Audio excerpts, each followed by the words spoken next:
Oil और घी को डाले बगैर आज मैं आपके साथ बीफ की बहुत ही ज़्यादा ज़बरदस्ती रेसिपी शेयर कर रही हूँ, जो कि बहुत ज़्यादा टेस्टी, बड़ी ही मज़े की बनेगी। बड़ी ही सिंपल अंदाज में बनाएंगे, झटपट से तैयार हो जाएगी, कोई लंबा काम नहीं है। लेकिन आज हमने अपनी इस रेसिपी में घी और कुकिंग ऑयल नहीं डालना, बल्कि कुछ ऐसा डालना है जिससे बहुत ही ज़्यादा ज़बरदस्त, बहुत ज़्यादा टेस्टफुल सा हमारा ये गोश्त जो है वो तैयार होगा। चलिए जी अपनी मज़ेदार और ज़बरदस्ती रेसिपी को शुरू करते हैं। बिस्मिल्लाहिर्रहमानिर्रहीम। अस्सलाम वालेकुम। उम्मीद है आप सब ठीक होंगे। सबसे पहले मैंने कुकर में डाल दिया है मैंने गोश्त तकरीबन मैंने 2 किलो लिया है और मैंने वो चर्बी के साथ लिया है। ये बात आपने अपने जहन में रखनी है कि गोश्त जो है वो आपने चर्बी के साथ लेना है, बगैर चर्बी के नहीं लेना।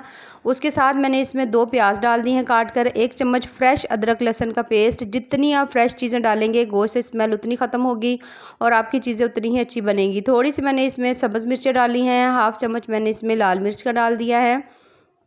अगर आप ज़्यादा स्पाइसेस पसंद करते हो तो ज़्यादा डाल लें। 1 चम्मच नमक है और हाफ़ चम्मच इसमें हल्दी है, क्योंकि गोश्त ज़्यादा है तो इसलिए इन चीज़ों की मिकदार भी ज़्यादा है।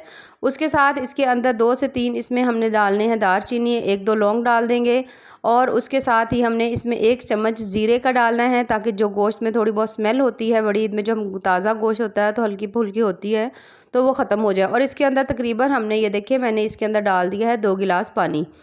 2 गिलास पानी डाला है। उसके बाद हमने इसको ढक्कन रख के बंद करके तकरीबन हमने इसको पकाना है 15 से 20 मिनट। आपके गोश्त पे डिपेंड करता है, बाज़ दफ़ा 20 मिनट भी लग जाते हैं, बाज़ दफ़ा 25 भी लग जाते हैं, बाज़ दफ़ा 15 मिनट में ही गल जाता है। ये देखिए 15 मिनट के बाद हमारा गोश्त जो है वो बहुत अच्छी तरह से गल चुका है, क्योंकि इसमें चर्बी थी और इसके ऊपर ऑयल जो है वो अच्छा खासा आ रहा है। अब हमने इसकी करनी है बहुत अच्छी तरह से भुनाई, लेकिन हमने इसमें घी या कुकिंग ऑयल नहीं डालना और बहुत ज़्यादा मसाले भी नहीं डालेंगे, क्योंकि ईद है, गर्मी बहुत ज़्यादा है, तो ज़्यादा मसाले डालेंगे तो वो हमारी हेल्थ के लिए भी इतने अच्छे नहीं होंगे।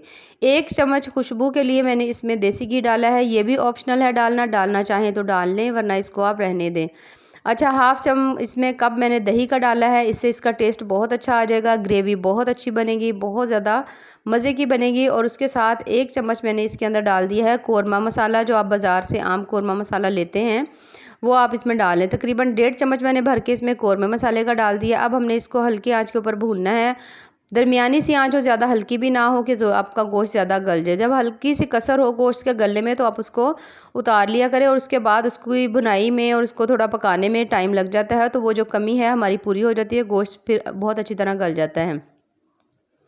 ये देखिए तकरीबन 4 से 5 मिनट की भुनाई के साथ ही हमारा जो गोश्त है वो अच्छी तरह से सेट हो चुका है। जो प्याज थे सारे, क्योंकि कुकर में डाला था, तो वो बहुत अच्छी तरह से गल चुके हैं 2-4 दफ़ा। ये देखिए इस तरह से ये मसाला देखिए आप बहुत बहुत ज़्यादा अच्छा सा बना हुआ है, बहुत ज़्यादा टेस्टी है। थोड़ी सी इसके अंदर मैंने डालनी है कसूरी मेथी और थोड़ा सा मैंने इसका उतरा हुआ पानी डालेंगे। पानी आप अंदर भी खुश कर सकते हैं और इसके अलावा अलग से भी डाल सकते हैं। पानी तकरीबन सिर्फ़ और सिर्फ मैं इसके अंदर डाल रही हूँ हाफ़ कप। अगर आप डालना चाहें तो डाल लें, वरना आप इसको स्किप भी कर सकते हैं, ऐसे भी आप इसको इस्तेमाल कर सकते हैं। ये देखिए मैंने हाफ़ कप पानी डाला था, उसके साथ ही मैंने थोड़ा सा धनिया डाल दिया। दम देंगे इसको और तकरीबन 15 से 20 मिनट इसको हल्की सी आंच के ऊपर हमने रख देना है, और हमारा जो गोश्त है वो बहुत ज़्यादा मज़ेदार सा तैयार हो जाना है। बड़ी ही सिंपल रेसिपी है, लेकिन आपने ये गोश्त चर्बी के साथ बनाना है। कोई और घी, कोई कुकिंग ऑयल डालने की ज़रूरत नहीं है। चर्बी में बहुत बहुत ज़्यादा इसके फ़ायदे होते हैं। बाकी रेसिपीज़ पसंद आए तो चैनल को ज़रूर लाइक करें, सब्सक्राइब करें। अल्लाह हाफ़िज़।